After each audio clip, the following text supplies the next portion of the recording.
Sangli Chhatrapati Shivaji Maharaj colony येथे साथीदार 7 charitable foundation आणि रिद्धी-सिद्धी गणपती मंदिराचे संस्थापक किरण बाबर आणि विद्या बाबर यांच्या नेतृत्वाखाली 33वी संकष्टी चतुर्थीनिमित्त रिद्धी-सिद्धी गणपती मंदिरमध्ये महाआरती महाप्रसादाचे आयोजन करण्यात आले होते। यावेळी प्रमुख पाहुणे भारतीय जनता पार्टीचे नेते जैन प्रकोष्ठ प्रदेश उपाध्यक्ष रावसाहेब पाटील व माजी नगरसेवक विष्णू माने, भारत खांडेकर यांच्या हस्ते महाआरती करून महाप्रसाद वाटप करण्यात आला। यावेळी सारिका मोरे, स्नेहल पाटील, भाग्यश्री गोकावे, संतोषी मोरे, विपिन कदम, प्रदीप शेठ पाटील, युवा उद्योजक स्वराज, किरण बाबर, अतुल रुपनर, तुषार कोडक, शिवम हसबे, संग्राम घोरपडे, मनीष वर्मा, प्रवीण पाटील, सद्दाम मुल्ला, प्रथमेश ढगे, विशाल होणमोरे, सुहास गोकावे, रोनक भाटे, योगेश यादव, गणेश साळुंखे, शिवसेनेच्या पदाधिकारी भाग्यश्रीताई पाटील, सुजिताताई इंगळे, हेमा कदम, विजया सुतार, संयुक्त हिंदी स्वराज्य, SB ग्रुप, साथीदार 7 चॅरिटेबल फाउंडेशन, रिद्धी-सिद्धी सेवाभावी संस्थेचे कार्यकर्ते उपस्थित होते। गणपती मंदिरात संकष्टीनिमित्त आरती करण्यासाठी आलो।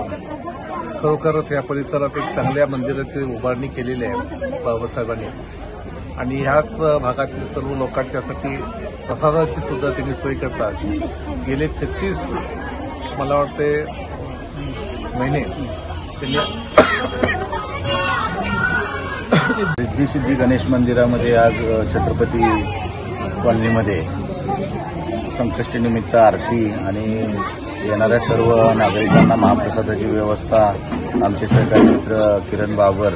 यांनी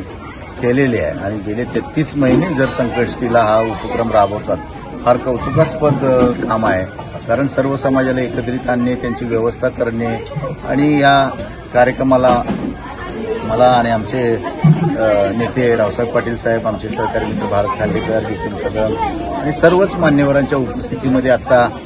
आरतीचा सोहळा पार पडला आणि महाप्रसादाचा उपभोग नागरिक घेत आहेत आणि या निमित्तानं हा ओपन पीस, हा परिसर डेव्हलप होतोय ही एक आनंदाची गोष्ट आहे। आणि शहरामध्ये आपण सगळेजण जगायला आलेला असतो, पण सगळ्याला एकत्रित आणण्याचा एक केंद्रबिंदू म्हणून गणेशाची मूर्ती स्थापना करून या परिसराचा कायापालट करण्याचा प्रयत्न आमच्या सहकारी मित्र किरण बाबर यांनी केलेला आहे। या त्यांच्या कार्याला निश्चितपणे आमच्या शुभेच्छा आहेत। लवकरात लवकर सुधीरदादा असतील, इद्रिसभाई नायकुडी यांच्या माध्यमातून या मंदिराला सभामंडप कसा उभारता येईल याच्यासाठी सुद्धा आपण सर्वजण मिळून प्रयत्न करूया, म्हणजे या ठिकाणी लोकांना उभारायची सोय पावसाळ्यात असेल, उन्हाळ्यात असेल, चांगली होईल आणि आणखी या परिसराचा विकास या माध्यमातून होईल अशी मला खात्री वाटते।